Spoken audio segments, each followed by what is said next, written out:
Comme vient de le dire M. Raffarin, il a fait équipe, on pourrait dire même presque une équipe du tonnerre avec son homologue, M. Charest.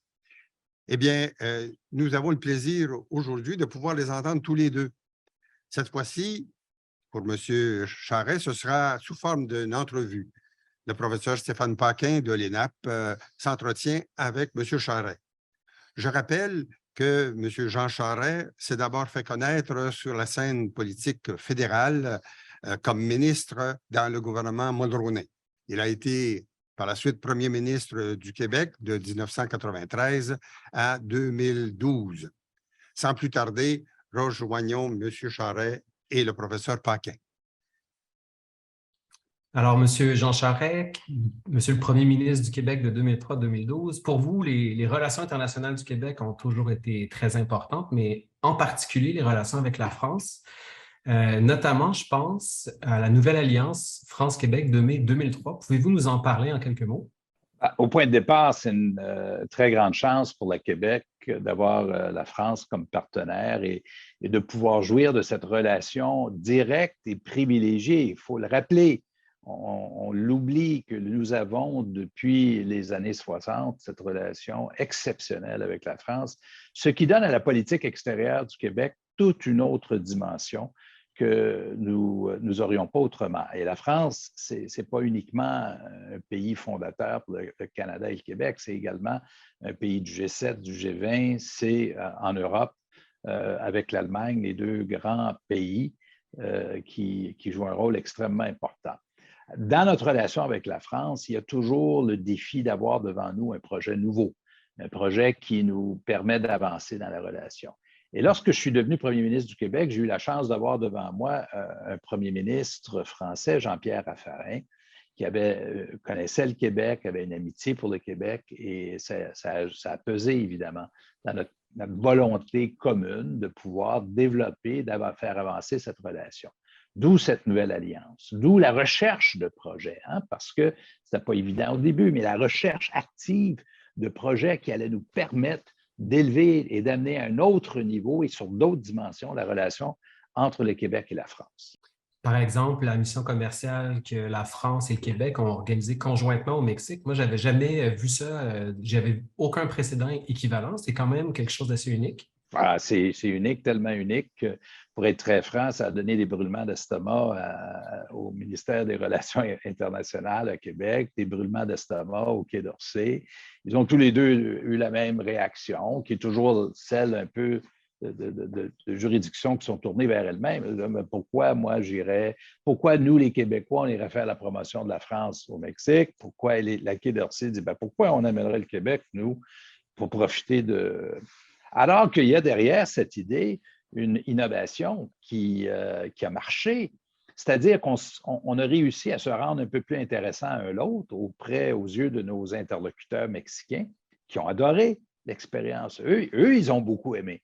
Et ça a été, pas uniquement, vous savez, un des phénomènes de délégation que les gens qui ont participé vous diront, c'est qu'à défaut de pouvoir établir de meilleures relations, des contacts, des affaires, dans le pays que vous visitez.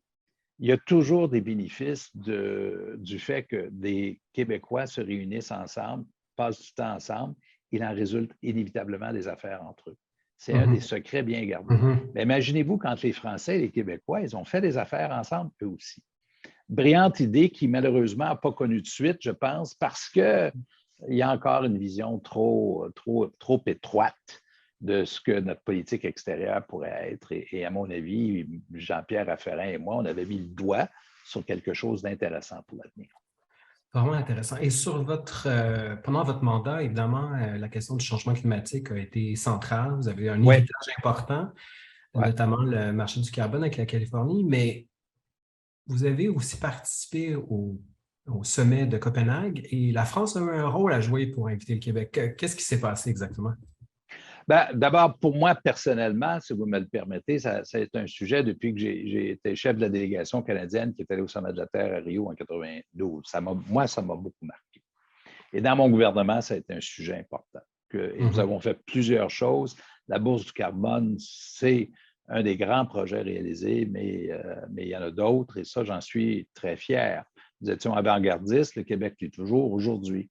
Maintenant, on arrive à Copenhague en 2009. C'est le gouvernement Obama qui est au pouvoir, qui est relativement nouveau.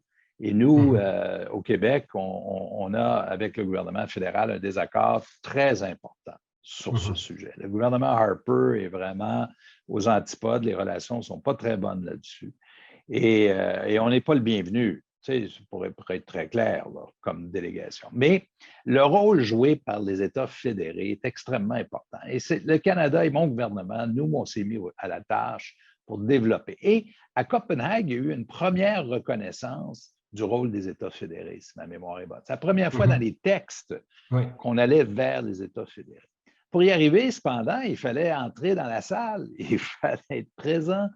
Et la France nous a beaucoup secondés là-dedans, comme l'Organisation internationale de la francophonie, qui avait également une présence dans la salle. Et Clément Duhem était à ce moment-là l'administrateur avec Abdou Diouf.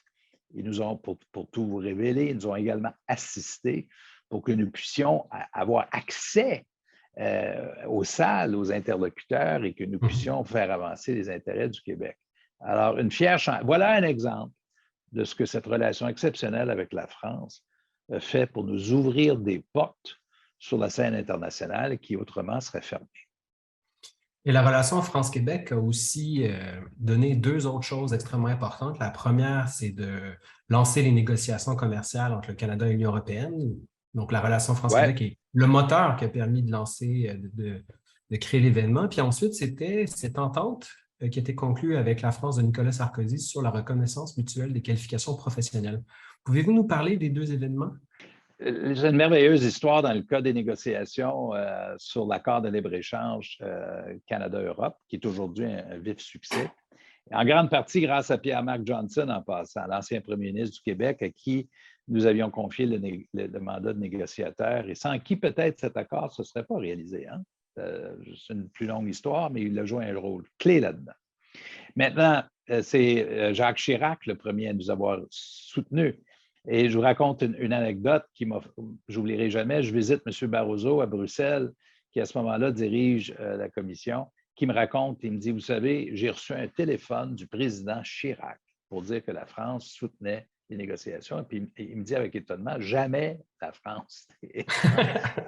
Il dit, jamais ça nous est arrivé que la France soit le premier à dire. Et là, ben, ça a frappé l'imaginaire des Européens. Ils ont compris que c'était sérieux. Sarkozy arrive au gouvernement pas très longtemps après et lui aussi reprend le flambeau. Nous l'avions bien cultivé avant, lui, Alain Juppé, Jean-Pierre Raffarin, pour préparer le terrain. Et il a suivi en 2009, lors de sa visite, c'est 2008 ou 2008? 2008. Les négociations commencent officiellement entre l'Europe. C'est la France qui, par une merveilleuse coïncidence, Sarkozy est dans la présidence de la commission rotative de l'Union européenne. Donc, c'est le Québec qui a rendu. Et dans ces négociations-là, Stéphane, comme vous le savez, le Québec était à la table. Ça ne s'est pas répété depuis, à mon grand regret, alors que nos compétences étaient mises en cause. Et c'est Pierre-Marc Johnson, je le répète, qui a fait de cette négociation-là un succès, pas juste pour le Québec, mais aussi pour le Canada. C'est pas rien. Maintenant, M. Sarkozy arrive au gouvernement. Je me rappelle notre première rencontre. Nous étions littéralement à la recherche d'un projet. Robert Trudel, il a peut-être participé à ça. Il n'était pas loin, en tout cas. Et il nous est venu l'idée toute simple de proposer une entente sur la reconnaissance de la main-d'œuvre. Et j'avais eu un déjeuner officiel avec le président Sarkozy. Nous n'étions pas un groupe important, peut-être une dizaine de personnes autour de la table. On propose l'idée. Et sur le champ, il dit oui, parce que Sarko était comme ça. Et après ça, on s'est lancé dans les négos, également avec des équipes aguerries. Yves Doutrio, qui participe à votre colloque, est un des grands artisans de cette entente. Et lui aussi, je pense que n'eût été de son travail, c'est le genre de projet qui ne se serait pas réalisé. Alors, on a joué de chance. C'est beau avoir des idées, c'est encore mieux quand il y a des gens qui font tout le travail pour les réaliser. Peut-être en conclusion, évidemment, quand on regarde l'économie, c'est clairement vers les États-Unis que l'essentiel des exportations du Québec se destine, mais au point de vue politique, ça reste la France, non le principal partenaire avec qui on peut avoir des relations? Stéphane, les relations que nous avons ne sont pas uniquement économiques, mais attention, moi, je ne suis pas de l'école. Je suis de l'école d'un ancien secrétaire d'État américain qui disait « mind your garden » en anglais. Occupez-vous de votre jardin d'abord. Puis notre jardin, notre cour arrière, dans le fond, c'est quoi? Oui, c'est les États-Unis, forcément. La géographie, puissance économique, mais c'est aussi l'Europe. L'Europe, c'est 450 millions d'habitants. C'est le marché le plus riche au monde. Et la France joue un rôle clé. Alors, notre défaut, dans le fond, notre manquement, c'est qu'on ne fait pas suffisamment d'efforts, nous, les Québécois, pour aller vers la France, malgré les accords de libre-échange, malgré les efforts. Il faut faire plus, mais surtout pas. Ça ne veut pas dire qu'on néglige l'Asie. Ben oui, on connaît tout le discours sur l'Asie, mais on doit également travailler et cultiver ce marché exceptionnel avec qui on peut travailler, avec qui c'est un bonheur de travailler. Et sur le plan politique, vous l'avez dit, la France donne à la politique extérieure du Québec une toute autre dimension que nous n'aurions pas sans elle. Alors, merci à Jean-Pierre Raffarin et merci aux Français. Et rappelez-vous, Français, que les Québécois aiment plus les Français que les Français aiment les Français. On vous attend en grand nombre chez nous. Merci. Merci, M. Charest.